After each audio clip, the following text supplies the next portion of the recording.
दोस्तों ये एक्सप्लेनेशन एक साईफाई मूवी पर है जो साल 2000 में रिलीज हुई थी। जिस मूवी पर कुछ साइंटिस्ट मार्स पर एक खास तरह की एल्गी को उगाते हैं ताकि वहाँ ऑक्सीजन और पृथ्वी जैसा वातावरण बन जाए, लेकिन बाद में उन्हें ये पता चलता है कि मार्स की एल्गे खत्म हो रही है। इसलिए फिर वो 6 लोगों की टीम को एक मार्स पर भेज देते हैं जहाँ उनका सामना बहुत सारी मुसीबत से होता है और कुछ लोग तो मारे भी जाते हैं। तो क्या बाकी बचे जिंदा लोग सुरक्षित पृथ्वी पर आ पाएंगे और आखिर ऐसा क्या था मार्स पर जिसकी वजह से वहाँ की एल्गे खत्म हो रही थी? जानने के लिए एक्सप्लेनेशन में एंड तक बने रहे।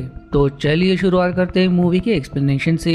फिल्म की शुरुआत साल 2056 से होती है जहां पृथ्वी पर इंसानों की आबादी 12 बिलियन हो चुकी है, जिसकी वजह से पृथ्वी पर अब ज्यादा साधन नहीं है और पृथ्वी पर पेड़ पौधों की भी कमी हो चुकी है। वहीं पीने का साफ पानी भी सिर्फ कुछ ही दशकों के लिए बचा है। इसलिए इस समस्या के चलते दुनिया भर के साइंटिस्ट मार्स को इंसानों के रहने लायक बनाने की कोशिश में जुट जाते हैं। जहां नासा में मार्स के ग्लेशियर्स को पिघलाकर वहां ऑक्सीजन पैदा करने वाले एल्गे को उगा दिया गया ताकि वो एल्गे मार्स के वातावरण को ऑक्सीजन से भर दे। लेकिन एक समय ऐसा है जब साइंटिस्ट को पता चला कि मार्स पर ऑक्सीजन बनना बंद हो चुकी है, जिसका पता लगाने के लिए नासा ने 6 लोगों की एक टीम को मार्स की तरफ भेजा। जिस टीम में Kate, Queen, Bird, Robbie, Ted और चिप होते हैं, जिनमें से केट नाम की महिला उनकी कमांडर होती है, जबकि कुछ लोग साइंटिस्ट और बाकी लोग इंजीनियर होते हैं। इस मिशन में एमी नाम के एक रोबोट को भी उनके साथ भेजा गया था जो सरफेस नेविगेशन में उनकी मदद के लिए भेजा गया होता है। उनके सफर के 180 दिनों के बाद वो सभी मार्स के पास पहुंच जाते हैं जहां हब नाम का एक स्टेशन मौजूद था। दरअसल हब को मार्स की जमीन पर कुछ इस तरह से बनाया गया था ताकि वहां पर साइंटिस्ट की टीम आराम से रह सके। साफ शब्दों में कहे तो हब के अंदर उन सभी को खाने पीने की चीजें और ऑक्सीजन मिल जाती है क्योंकि वहां पर ऑटोमेटिक प्रोसेस के जरिए आलू और टमाटर उगाए गए थे और साथ ही वहां पीने का साफ पानी भी मौजूद था। अब यहाँ वो लोग मार्स में लैंडिंग करने की योजना बना रहे थे कि तभी सोलर फ्लेयर की वजह से उनका सिस्टम काम करना बंद कर देता है। इस पर अब उनकी कमांडिंग ऑफिसर केट बाकी 5 को मार्स पर जाने का आदेश देकर खुद स्पेसशिप में आई गड़बड़ी को ठीक करने के काम में लग जाती है। वहीं इधर बाकी सब स्पेस प्रोब के जरिए मार्स की सतह पर जाने लगते हैं जहाँ उनका प्रोब लैंडिंग के लोकेशन से दूर जाने लगता है, जिस कारण वो लोग अपने रोबोट यानी कि एमी को अलग कर देते ताकि उनका प्रोब सही जगह से ज्यादा दूर ना लैंड करे, वरना उन्हें काफी दूर तक पैदल चल के जाना पड़ेगा। उधर एमी मार्स की सतह पर पहुंचकर एक्टिवेट हो जाता है, लेकिन एक झटके की वजह से गिरने पर उसमें कुछ गड़बड़ी आ चुकी थी। वहीं दूसरी तरफ 5 लोगों की यह टीम जो कि प्रोब में थी, उनकी लैंडिंग भी ठीक तरह से नहीं हो पाती और इसी खतरनाक लैंडिंग में बर्ड को इंटरनल ब्लीडिंग शुरू हो जाती है, जिसका मतलब ये है कि उसके शरीर के अंदरूनी अंगों से खून निकलने लगा है। अब सीन शिफ्ट होकर वापस से केट की तरफ मुड़ती है जिसकी स्पेसशिप में शॉर्ट सर्किट की वजह से आग लग चुकी थी, लेकिन वो समझदारी से काम लेती है और अपना स्पेस सूट पहनकर स्पेसशिप का दरवाजा खोल देती है। अब दरवाजा खोलते ही स्पेसशिप के अंदर मौजूद सारी आग अंतरिक्ष में खींच ली जाती है, जिससे केट की एक मुसीबत तो कम हो चुकी थी। इसलिए वो फिर से स्पेसशिप में आई गड़बड़ी को ठीक करना शुरू कर देती है। फिर आगे हम बाकी लोगों को मार्स पर देखते जो एमी को डिटैच करने के बाद भी हब से काफी दूर लैंड हो गए थे, पर वो लोग अपने डिवाइसेस की मदद से हब की लोकेशन का पता लगाकर वहां जाने के लिए निकल जाते। लेकिन बर्ड को इंटरनल ब्लीडिंग की वजह से उसकी हालत काफी खराब हो गई थी, इसलिए वो अपने बाकी साथियों को उसे यही छोड़कर आगे बढ़ने के लिए कहता है क्योंकि वो चलने की हालत में नहीं था। साथ ही साथ उसे ये समझ गया था कि वो अब नहीं बचेगा, इसलिए वो मरने से पहले रॉबी से कहता है कि तुम मेरी पोती के लिए मार्स से एक पत्थर लेकर जाना और उसे बताना कि ये उसके दादा की तरफ से एक आखिरी तोहफा है। जितना कहने के बाद वो अपना दम तोड़ देते।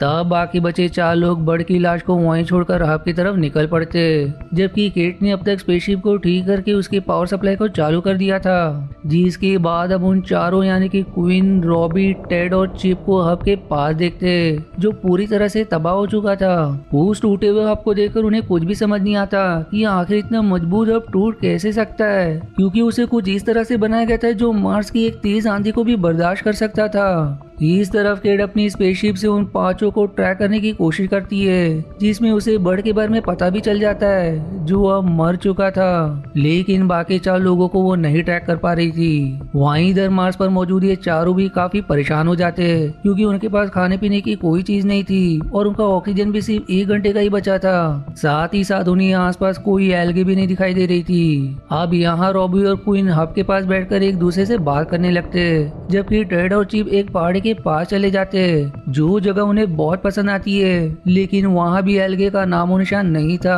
तभी टेड और चिप में बहस शुरू हो जाती है, क्योंकि चिप का कहना था कि टेड एक पायलट होने के बावजूद सही से लैंडिंग नहीं कर पाया, जिस कारण बर्ड की जान चली गई। जिस सब में उनका झगड़ा कुछ ज्यादा ही बढ़ चुका था, जहाँ गलती से अब चिप का हाथ टेड को जा लगता है, और सिंस वो पहाड़ के एकदम किनारे पर खड़ा था इसलिए वो नीचे जा गिरता है, जिससे टेड की मौत हो जाती है। इस पर अब चिप वापस आकर रॉबिन और क्वीन को बताता है कि टेड ने डिप्रेशन में आकर आत्महत्या कर ली, क्योंकि वो बिना ऑक्सीजन के दम घुटकर नहीं मरना चाहता था। जो सुनकर रॉबी और क्वीन को उसकी बात पर भरोसा नहीं होता, क्योंकि टेड काफी बहादुर इंसान था जो आत्महत्या नहीं कर सकता। लेकिन वो लोग चिप से बहस नहीं करते, क्योंकि उन्हें पता था कि अब उनके पास ज्यादा समय नहीं बचा है, और जैसे ही उनकी ऑक्सीजन खत्म होगी वो भी मारे जाएंगे। फिर थोड़ी देर बाद उनका ऑक्सीजन पूरी तरह से खत्म भी हो जाता है, जिसकी वजह से वो लोग तड़पने लगते हैं। तभी रॉबी बेचैन होकर अपना हेलमेट खोलता है, जिससे उसे ऑक्सीजन आने लगती है, जिसका मतलब ये है कि मार्स पर ऑक्सीजन मौजूद है। जिस बात से वो और उसके साथी समझ जाते हैं कि एल्गे ने अपना काम कर दिया, पर वो एल्गे उन्हें कहीं नहीं दिखाई देती। दूसरी तरफ केट, जिसने नासा को सारी बात बता दी थी, उसे वापस आने का संदेश मिलता है, जबकि अब मार्स पर हमें रात का समय दिखाया जाता है, जहाँ इन तीनों के पास उनका रोबोट एमी आता है। एमी अब वहाँ आते ही उन तीनों पर टूट पड़ता है और उसके हमले में क्वीन की कुछ हड्डियां टूट जाती है, जिस पर अब वो लोग किसी तरह एमी से बचकर वहाँ से भाग निकलते। पर अब जैसे कि हम जानते हैं कि क्रैश लैंडिंग की वजह से एमी का सिस्टम खराब हो गया था, इसलिए वो इंसानों को अपना दुश्मन समझकर उस पर हमला कर रहा था। फिर अगले दिन रॉबी अपने साथियों को बताता है कि नासा ने साल 1997 में मार्स पर एक हॉवर भेजा था, जिसमें लगे रेडियो से हम केट को संपर्क कर सकते थे, जो जानकर अब बाकी लोग उस हॉवर को ढूंढने के लिए तैयार हो जाते। लेकिन उनकी मुसीबत ये थी कि उन्हें पता नहीं होता कि आखिर वो हॉवर उन्हें किस दिशा में मिलेगा, पर भाग्य से उन्हें ये पता था कि हब से हॉवर की दूरी कितनी है, इसलिए वो लोग कॉम्प्लेक्स कैलकुलेशन के जरिए आखिरकार उस हॉवर की एग्जैक्ट लोकेशन निकाल कर उसकी तरफ बढ़ना शुरू कर देते। फिर आखिर में उन्हें वो हॉवर मिल ही जाता है, जिसमें से रेडियो को निकालकर रॉबी उसे ठीक करता है। दरअसल इस रेडियो का पिछले 50 साल से कोई प्रयोग नहीं हुआ था, जिस कारण वो काम नहीं कर रहा था, लेकिन रॉबी उसे ठीक करके अलग अलग सिग्नल भेजने लगता है, जिसमें से कुछ सिग्नल पृथ्वी पर पहुंच जाता है। तब पृथ्वी पर मौजूद साइंटिस्ट की टीम केट को इस बात की खबर करती है कि मार्स पर उसके साथी अब भी जिंदा है, और ये बताकर वो केट को उस रेडियो की फ्रीक्वेंसी देते ताकि वो अपने साथियों से संपर्क कर सके। अब इस फ्रीक्वेंसी से कनेक्ट करके केट उनसे बात करती है, जहाँ उसे टेड के मौत की खबर मिलती है, जिससे उसे बहुत दुख होता है। वहीं अब मार्स पर रिसर्च करने का कोई साधन नहीं था, इसलिए वो उन्हें वापस बुलाने का फैसला करती है, क्योंकि वो लोग ऑक्सीजन होने की वजह से सांस तो ले सकते थे, लेकिन खाना और पानी ना होने की वजह से वो लोग कुछ ही दिन में मारे जाते। फिर केट उन्हें रशियन प्रोब के बारे में बताती है, जो उनकी लोकेशन से काफी दूर पर था और वहां जाने में बहुत समय लगता। जीसी के साथ एक समस्या ये भी थी कि केट का स्पेसशिप 19 घंटों बाद ऑटोमेटिक तरीके से पृथ्वी की तरफ लॉन्च हो जाता, यानी कि उनके पास 19 घंटे से भी कम समय बचा है, जिसमें उन्हें रशियन प्रोब तक पहुंचकर खुद को मार्स की ऑर्बिट में लॉन्च करना होगा। अब इतनी मुसीबत होने के बाद भी वो लोग रशियन प्रोब की तरफ चलना शुरू कर देते, जिसकी लोकेशन केट ने उन्हें बताई थी। यहाँ केट रॉबी को बताती कि उस प्रोब में सिर्फ 2 लोग ही बैठ सकते हैं, जिसका साफ मतलब है कि उनमें से किसी एक शख्स को मार्स पर ही रुकना पड़ेगा, जहाँ रुकने का मतलब मौत है। पर रॉबी ये बात अपने बाकी साथियों को नहीं बताता, और फिर वो तीनों आगे बढ़ते रहते। उन्हें अब चलते हुए रात हो जाती है, और रात के समय बर्फ का भयानक तूफान भी आ जाता है। इतना कम नहीं था कि एमी भी उन्हें देख लेता है, लेकिन भाग्य से बर्फ का तूफान इतना तेज था कि वो रोबोट उनके पास पहुंचकर उनकी जान नहीं ले पाता। तभी उन तीनों को एक गुफा जैसी जगह मिलती है, जिसमें वो लोग तूफान से बचने के लिए रुक जाते हैं। यहाँ अब रॉबी क्वीन और चिप से बता देता है कि उस प्रोब में 2 लोगों के बैठने की जगह है, जो सुनकर चिप को रॉबी और क्वीन पर शक होने लगता है क्योंकि वो दोनों पहले से ही काफी अच्छे दोस्त थे, जिससे चिप को लगता है कि वो दोनों उसे प्रोब में नहीं बिठाना देंगे।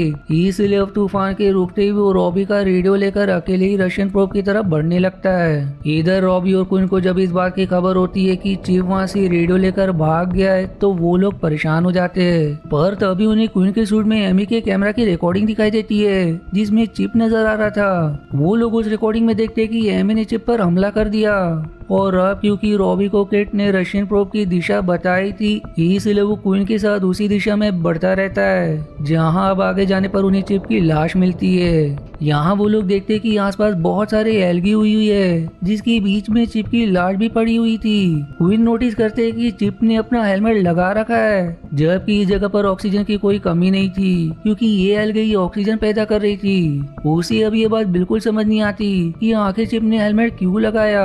वहीं अब तक उन्हें ये भी समझ आ गया था कि वो एमी के हमले में नहीं मरा है। हालांकि क्वीन इन बातों पर ज्यादा ध्यान ना देकर चिप को ऑक्सीजन टैंक निकालने लगता है जिसमें अब भी थोड़ी ऑक्सीजन बची थी जिसे वो लोग बाद में प्रयोग कर सकते हैं। वो अब कटिंग टॉर्च से उसके सूट को काट ही रहा था कि तभी चिप के शरीर में छोटे छोटे धमाके होने लगते हैं, मानो उसके शरीर में पटाखे फूट रहे हो। जीसी के साथ क्वीन को कुछ कीड़े भी दिखाई देते जो देखकर वो समझ जाता है कि इन कीड़ों ने चिप की जान ली है। दरअसल इन कीड़ों ने एल्गी को खा लिया था और उसे खाने की वजह से ये कीड़े ही ऑक्सीजन बना रहे थे और यही वजह थी कि मार्स पर एल्गी के ना दिखने के बावजूद उन सभी को सांस में कोई दिक्कत नहीं आ रही थी क्योंकि मार्स के ये एलियन कीड़े एल्गे खाकर ऑक्सीजन पैदा कर रहे थे और सीन्स उनके शरीर से ऑक्सीजन निकल रही थी। इसलिए फिर से टॉर्च की आग के संपर्क में आते ही वो कीड़े पटाखों की तरह फट रहे थे। क्वीन अब कुछ कीड़ों का सैंपल जमा करके इस निष्कर्ष पर पहुंच जाता है कि इन कीड़ों ने ही खाने की तलाश में हब को नष्ट किया होगा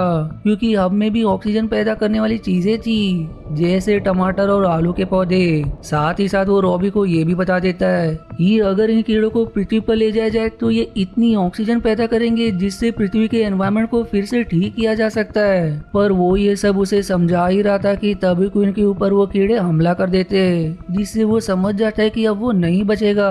इसलिए अब वो रॉबी को कीड़े का सैंपल देकर फिर से टॉर्च जला देता है जिससे एक तेज धमाके के साथ सारे कीड़े मारे जाते हैं। पर अब अपने दोस्त को मरता देख रॉबी की हिम्मत जवाब दे देती है, इसलिए वो प्रोब तक जाने का फैसला बदल देता है जिस पर अब केट उसे हिम्मत देती कि उसे हार नहीं माननी चाहिए। इसलिए अब रॉबी किसी तरह उस रशियन प्रोब तक पहुंच जाता है पर उसकी बैटरी खत्म हो चुकी है जो देखकर उसे बहुत निराशा होती है। इसलिए वो केट को क्वीन के द्वारा बताई गई सारी इन्फॉर्मेशन देकर उसे कहता है कि तुम बाकी साइंटिस्ट को इस बात की खबर करो ताकि वो लोग किसी दूसरी टीम को मार्स पर भेजकर इन कीड़ों का सैंपल ले जा सके।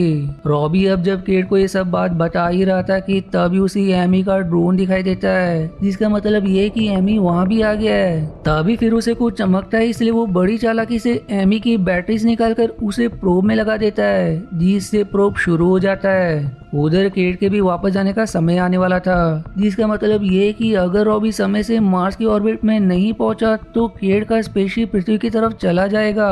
लेकिन ऐसा कुछ होने से पहले ही वो प्रोब को लॉन्च करके केट के स्पेसशिप तक जा पहुंचता है जिसने पृथ्वी की तरफ जाना शुरू भी कर दिया।